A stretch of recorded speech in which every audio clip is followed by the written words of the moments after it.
Olá, queridos. Bom dia, boa tarde, boa noite. Tudo bem?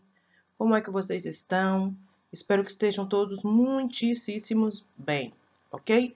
Bem, hoje nós iremos falar, sobre a África no Brasil. E quando nós falamos sobre a África no Brasil, hoje eu quero falar um tema muito especial com vocês, que é sobre a consciência negra, O Dia da Consciência Negra.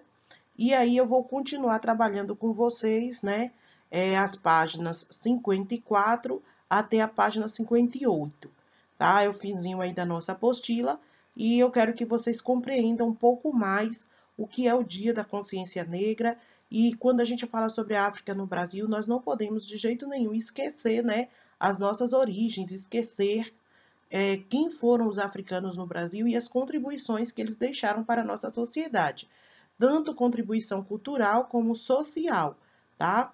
Econômica, em vários sentidos e em todos os fatores, ok, gente? Então eu convido você a pegar sua apostila e junto comigo poder adquirir um pouco mais de conhecimento sobre esse tema.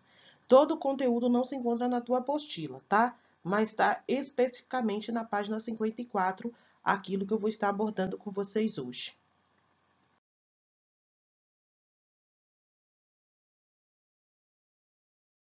Gostaria de estar chamando a atenção de vocês para o nosso roteiro de estudos da semana, tá? O nosso roteiro de estudos corresponde ao do dia 20 a 26 do 11, tá? O tempo do nosso estudo, o nosso vídeo, ele tem 18 minutos. Vocês terão 50 minutos para assistir, fazer anotações e revisar o conteúdo. O tempo de tarefa é 50 minutos para vocês desenvolverem a atividade. Porém, eu coloquei 50, mas eu acredito que vocês irão fazer bem mais, tá, gente? Porque vocês têm uma atividade aí para fazer, que é a rede de palavras da página 56, e para entregar vocês irão fazer a pesquisa sobre a história de Zumbi dos Palmares, tá? É uma breve pesquisa aí sobre a história de Zumbi.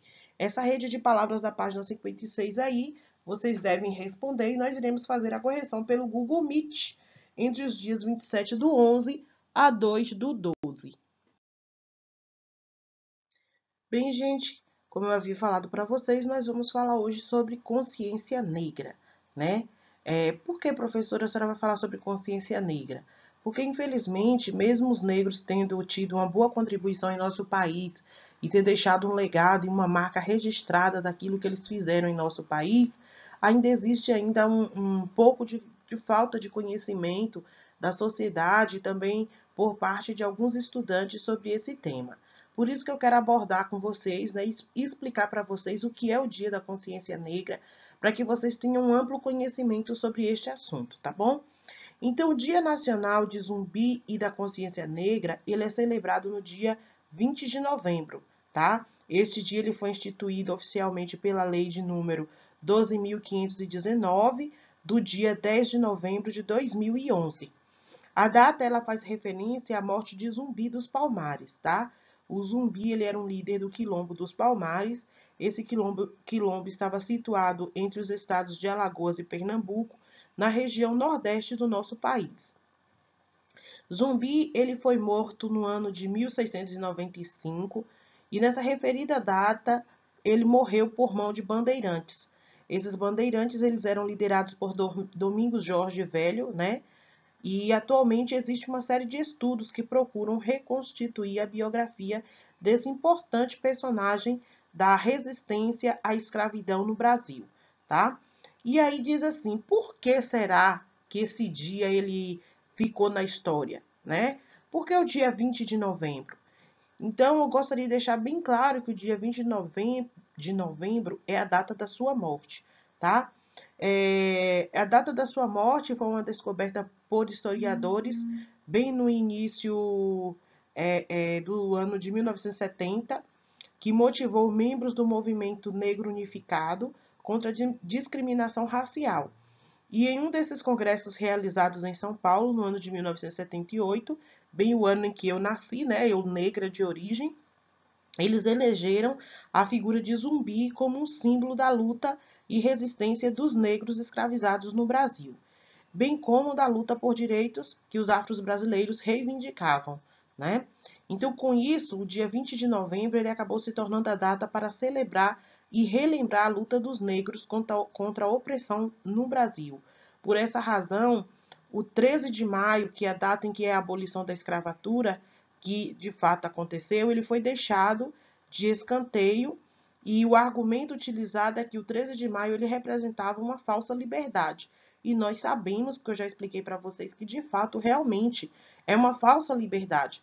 Porque quando a princesa Isabel assinou a Lei Áurea, eu sempre gosto de deixar isso muito claro para os meus alunos, a princesa Isabel ela não fez isso, gente, porque ela era boazinha, tá?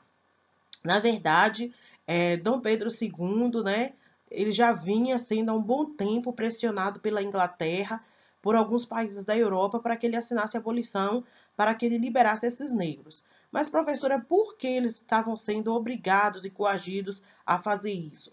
Porque o açúcar que era produzido no Brasil, os materiais, os produtos que eram produzidos no Brasil, né, eles eram trabalhados por mãos de negros, a mão de obra era muito barata e esses produtos, quando eles eram vendidos no exterior por países europeus que retiravam do nosso país as riquezas, então eles eram vendidos por preços bem abaixo do mercado. Então a concorrência era muito grande e a Inglaterra estava vendo isso como um problema para a sua estrutura econômica, né? Não só os ingleses, mas também outros países que produziam açúcar, produziam café, estavam incomodados porque o Brasil tinha uma mão de obra muito barata e eles vendiam os produtos com preços muito baixos do mercado europeu. Então, para eles estava sendo uma concorrência, né, não correta. Para eles, a concorrência ela deveria ser justa se o brasileiro pagasse o mesmo valor que os ingleses pagavam na mão de obra na produção agrícola, tá? Então, por isso que a princesa Isabel, depois que a Inglaterra disse que se ela não assinasse a Lei Áurea liberando esses escravos, que eles iriam romper o acordo que tinha com o Brasil. Então, os brasileiros, com medo de que esse acordo fosse quebrado entre os ingleses, porque os brasileiros já tinham um bom tempo que vivia sob o poder inglês, o Brasil ele tinha um acordo econômico com os ingleses, então o Brasil estava com muito medo que os ingleses quebrassem essa aliança e aí, em consequência disso, eles acabaram abrindo mão, né? Assinando essa Lei Áurea.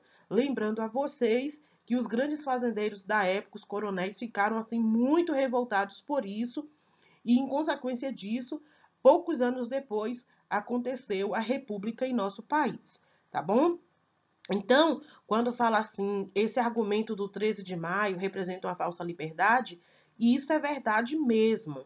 Porque uma vez que após a Lei Áurea, os negros eles foram entregues à própria sorte, eles ficaram sem nenhum tipo de assistência do poder público. Imagine você uma pessoa que viveu o tempo inteiro trancado dentro de uma senzala e de repente esse negro ele não tinha para onde ir, ele não tinha recursos e ele se viu numa situação onde ele foi liberto da escravidão, mas ele não teve nenhum sustento, não teve nenhuma estrutura por parte do governo para que ele pudesse ter para onde ir ou voltasse, né, para a sua terra de origem. Então, por isso que eles falam sobre essa falsa liberdade. Muitos negros, para não morrer de fome, eles trabalharam nas fazendas a troco só de comida, né? Eles fizeram um acordo com os senhores, dizendo, ó, nós trabalhamos aqui só em troca de alimento, porque nós não temos para onde ir. Então, isso, de fato, gente, representa uma falsa escravidão, né? Uma falsa liberdade, uma verdadeira escravidão. Esse negro sofreu demais dentro do nosso país. Quando a gente já estudou anteriormente como eles eram maltratados, como eles sofreram, como eles foram abusados, isso nos traz grande tristeza, grande frustração, né? Então é algo assim terrível, terrível mesmo. É a forma que essas pessoas foram tratadas em nosso país.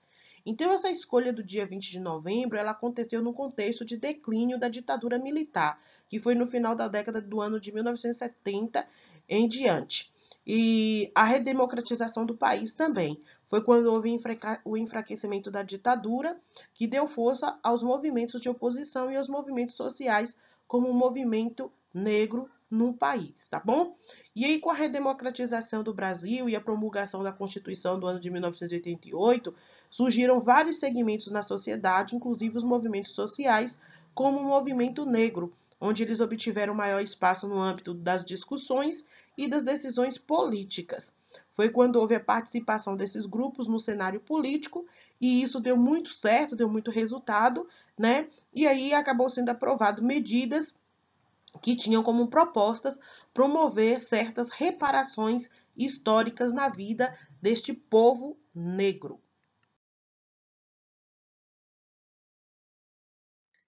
Bem, pessoal, aqui nós temos a imagem, né, do Zumbi dos Palmares, tá? A pessoa que representa aí o Dia da Consciência Negra, como eu falei para vocês.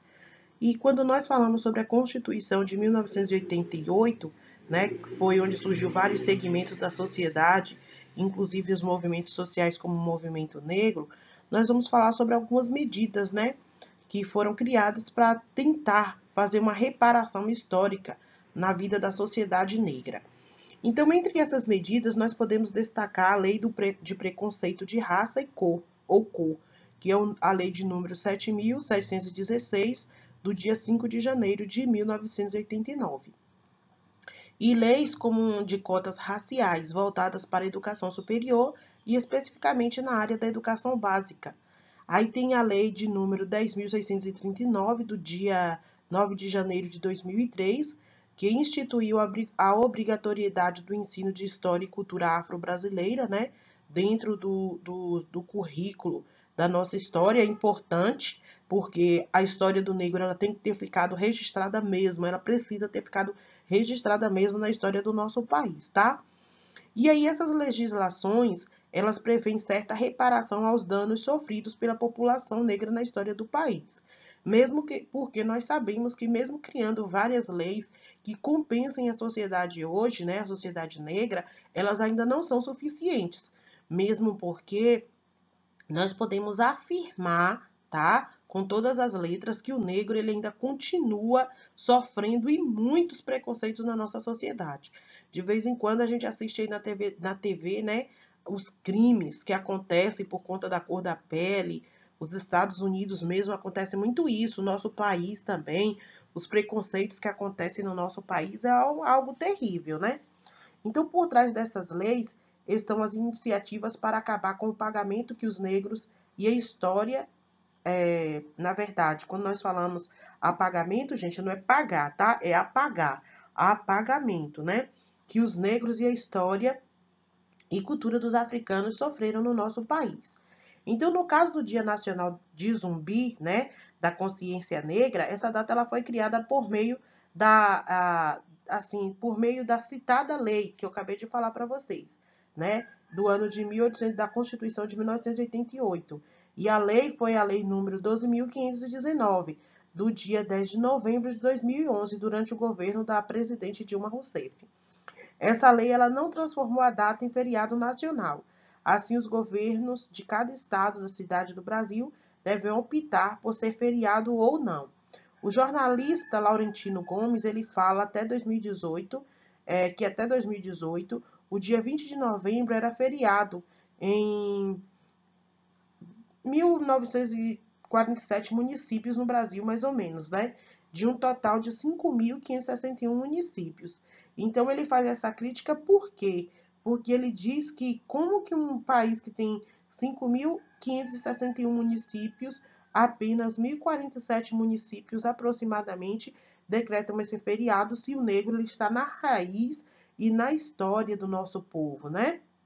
E aí, essa figura linda do Zumbi dos Palmares, quando eu digo essa figura linda, eu quero dizer de um homem, né, que reivindicava, né, os direitos, o símbolo da conquista, da liberdade, tá? E Zumbi, ele foi este homem que lutou e muito, né, para que a sociedade ela fosse livre dos maus tratos, tá? E o nome Zumbi, ele inclusive é sugerido nas diretrizes curriculares nacionais para a educação das relações étnicos raciais e para o ensino da história e cultura afro-brasileira e africana, como personalidade a ser abordada nas aulas de ensino básico, como por exemplo da luta dos negros no Brasil. Então, Zumbi dos Palmares ele foi um ícone, tá? Um ícone para a história da humanidade, principalmente no Brasil. E essa sugestão aí, que foi orientada para que fosse determinado, foi baseado numa lei de 10.639, do dia 9 de janeiro de 2003, onde ela afirma o seguinte: o conteúdo programático incluirá o estudo da história da África e dos africanos, a luta dos negros no Brasil, a cultura negra brasileira e o negro na formação da sociedade nacional, resgatando a contribuição do povo negro na área social, econômica, política, pertinentes à história do Brasil. E aí a gente tem aí uma afirmação de que realmente o governo brasileiro ele precisa ter um olhar diferenciado sobre essa sociedade que ainda passa muitos apuros no nosso país. E aí a gente pergunta, né? Quem de fato foi Zumbi dos Palmares? Né? Essa é uma pergunta complexa de se responder, uma vez que as fontes e evidências a respeito da vida desse personagem histórico são muito raras, tá? O que os historiadores sabem atualmente é que Zumbi dos Palmares foi um dos líderes do maior quilombo da história do Brasil, que foi o Quilombo dos Palmares. Alguns fatos da vida de Zumbi que eram tidos como certos em décadas atrás, atualmente são questionados pelos historiadores pela falta de fontes de informações concretas, né, levantadas para ver se de fato alguns fatos narrados são verdadeiros, né? E eu gostaria de falar para vocês aqui rapidamente sobre um fato que eu achei bem interessante, né? Eu, como professora de história, posso estar falando isso para vocês. Bem, gente, quando os negros eles sofriam maus tratos nas fazendas e alguns deles tinham oportunidade de fugir dessas fazendas, geralmente eles fugiam à noite, tá? E aí os quilombos que tinham mais próximos, porque não existia só o quilombo dos Palmares, existiam outros quilombos também. Então os quilombos que eram mais próximos, o que era que os patriotas, os irmãos patriotas faziam?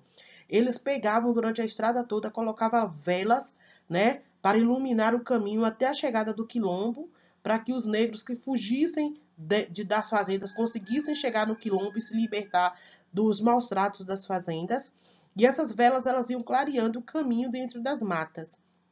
Em alguns lugares, eles colocavam alimentos para que eles conseguissem comer, né? E chegar vivos e sãos e fortes até o destino final, que era a chegada no quilombo. Em alguns lugares também eles colocavam bebida para que eles pudessem se aquecer do frio. Como o trajeto das fazendas até o quilombo, os quilombos eles ficavam no centro das matas, eram muito distantes, muitos negros passavam a noite toda andando.